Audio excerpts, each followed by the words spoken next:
It's hard to imagine a world without the sun. We're so used to its constant glow that the idea of an endless night seems impossible.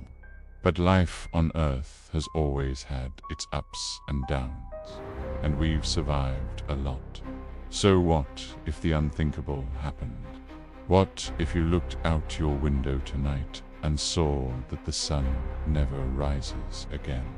Would humanity still exist tomorrow? It sounds like a science fiction movie, but the experts say it could happen for real. So let's talk about it. The sun is 94 million miles away, which is really far. It takes its light 8 minutes to reach us. So when we look up, we're really seeing the sun as it was 8 minutes ago. This means if the sun were to disappear suddenly, it would take about 8 minutes for us to realize anything was wrong. The streetlights would flicker on automatically, and businesses would keep running. Kids would finish their homework. Adults would go to work. At first, life would seem totally normal, but behind the scenes, scientists would have known something was wrong, because they would have noticed that all their instruments were giving off some pretty weird readings. The temperature in Antarctica would be around 70 degrees Fahrenheit, not 30 degrees below zero. The thermometer in Greenland would read 60 degrees Fahrenheit instead of 20 degrees below zero. These readings would send shockwaves through the scientific community. They would know immediately that something terrible had happened.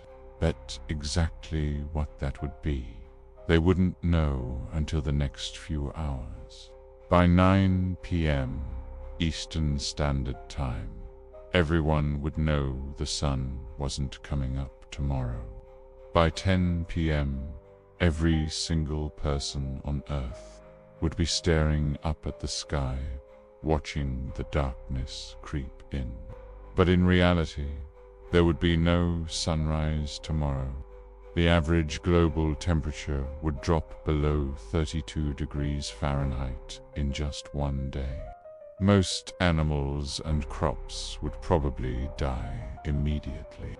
Human beings are a tougher bunch, but we wouldn't be able to survive more than a few days without shelter. Global panic would ensue. People would start raiding supermarkets, buying up everything they could. But supplies would run out fast, and soon the first wave of food shortages would begin. By the end of the first week, Earth would look like a graveyard. Cars would be abandoned in the middle of highways. Shopping carts would be left outside grocery stores. Schools would be empty, offices deserted. Snow would fall on empty swings and slides. The ocean would begin to freeze over. Only the faintest layer of liquid water would survive beneath the ice. At this point, survivors would start fleeing to underground shelters.